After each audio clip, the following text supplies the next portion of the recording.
Cheesy ஸ்பெகத்தி செய்கிறது எப்படின்னு சொல்லிட்டு இந்த வீடியோவில் பார்ப்போம். ஸோ கடைசி வரைக்கும் வீடியோவை பாருங்கள். விஷயங்கள்: தண்ணியை கொதிப்பட்டோனும் அதில் கொஞ்சம் எண்ணெயை ஊற்றி அது கொதிச்சதுக்கு பிறகு ஸ்பெகத்தியை போடணும்.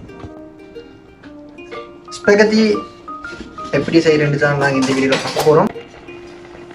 ஸ்பெகத்தி வந்து இப்போ ஓரளவுக்கு வெந்து கொண்டு வருது.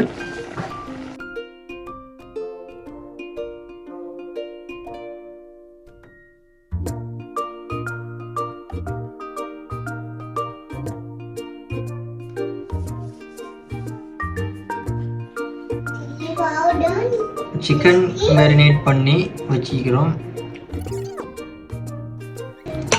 வெந்த ஸ்பெகத்தியை வந்து ஒரு இதில் போட்டு ஸ்ட்ரைனரில் போட்டு அதை வடிக்கணும். ஃப்ரை பேன் வந்து சூடானதுக்கு பிறகு ஆயில் கொஞ்சம் ஊற்றணும்.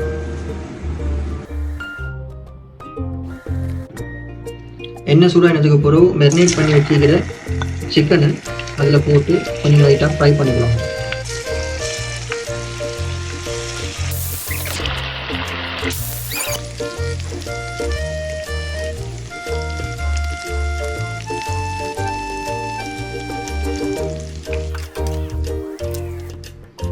அரைச்சி வச்சுக்கிற ஜிஞ்சர் கார்லிக் பேஸ்ட் எடுத்து சிக்கன் ஃப்ரை பண்ண சேம் அதே ஆயிலில் போட்டு வதக்கணும்.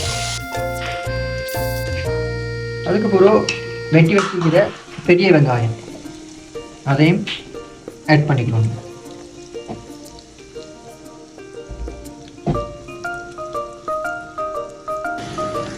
வெட்டி வச்சுக்கிற பச்சை புளிச்சிக்காய் அதையும் ஆட் பண்ணணும்.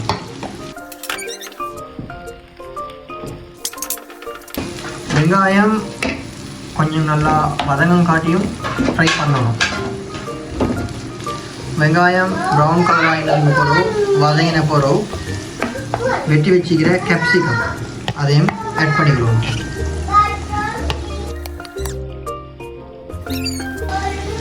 கிரேட் பண்ணி வச்சுக்கிற கேரட்டையும் அதோட அப்படியே ஆட் பண்ணிக்கணும்.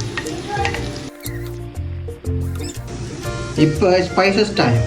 ஸ்பைசஸில் வந்து கட்டர் தூள்னு சொல்லுவாங்க ஸ்ரீலங்காவில், சில்லி ஃப்ளேக், பெப்பர்,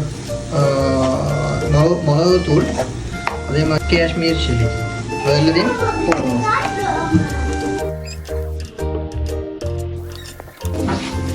எல்லாம் போடுறதுக்கு பிறகு எல்லாம் நல்லா மிக்ஸ் பண்ணணும்.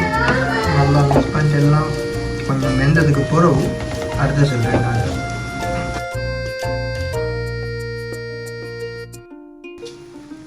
டொமேட்டோ பேஸ்ட் கொஞ்சம் தேவையான அளவு ஆட் பண்ணிக்கலாம். கேச்சப்பும் கொஞ்சம் ஆட் பண்ணிக்கலாம். மெயினாக வந்து டொமேட்டோ பேஸ்ட் வந்து போடுறது இருக்குன்னு சொன்னாக்க வந்து அதில் ஒரு ஃப்ளேவர் கிடைக்கிறதுக்காக வேண்டி அதே மாதிரி தான் கேச்சப். இதில் நல்லா மிக்ஸ் ஆனதுக்கு பிறகு பொரிச்சு வச்சுக்கிற சிக்கனை வந்து ஆட் பண்ணணும். அதுக்கு பிறகு வந்து ஃப்ரெஷ் மில்க் கொஞ்சம் நாங்கள் இதில் ஆட் பண்ணுறோம். இது நாங்கள் வந்து கொஞ்சம் சீஸியாக செய்ய போகிறோம். அதனால் ஃப்ரெஷ் மில்க்கையும் கொஞ்சம் ஆட் பண்ணிவிட்டு கொஞ்சம் சூடாக காட்டி மாதிரி இருக்கணும். ஓகே, இதெல்லாம் நல்லா மிக்ஸ் ஆனதுக்கு அதுக்கு பிறகு வந்து க்ரீம் சீஸ் கொஞ்சம் ஆட் பண்ணிக்கிறோம். நம்ம எங்களுக்கு தேவைக்கு ஏற்ற மாதிரி, எங்களுக்கு எவ்வளோ சீஸியாக வேணுமோ அவ்வளோ சீஸி அதுக்கேற்ற மாதிரி க்ரீம் சீஸும் கொஞ்சம் ஆட் பண்ணிவிட்டு அதையும் நல்லா மிக்ஸ் பண்ணணும். அப்போ என்ன நடக்கும், நல்ல சீஸியாக இடிக்கும் மிக்சர்லாம். அதோட சேர்த்து ஸ்லைஸ் சீஸ் அதுவும் கொஞ்சம் பிச்சு போட்டா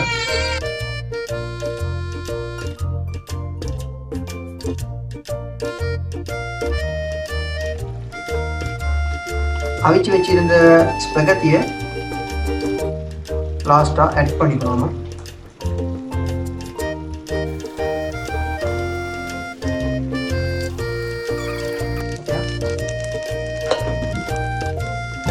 ஃப்ரை பேனில் வந்து இடம் போதா செஞ்சு கொள்றதுக்கு, அதனால் அதை அப்படியே நாங்கள் இன்னொரு சட்டிக்கு அப்படியே ட்ரான்ஸ்ஃபர் பண்ணுறோம்.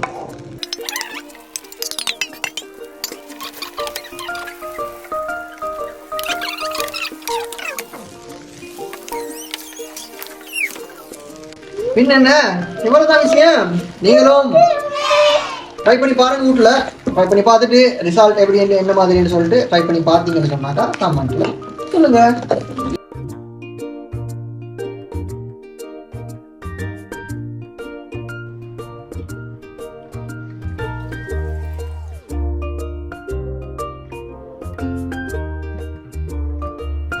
தின்னு பார்த்துட்டு அது டேஸ்ட் எப்படிங்கிறது சொல்ல வேண்டிய டைமே கிடையாது.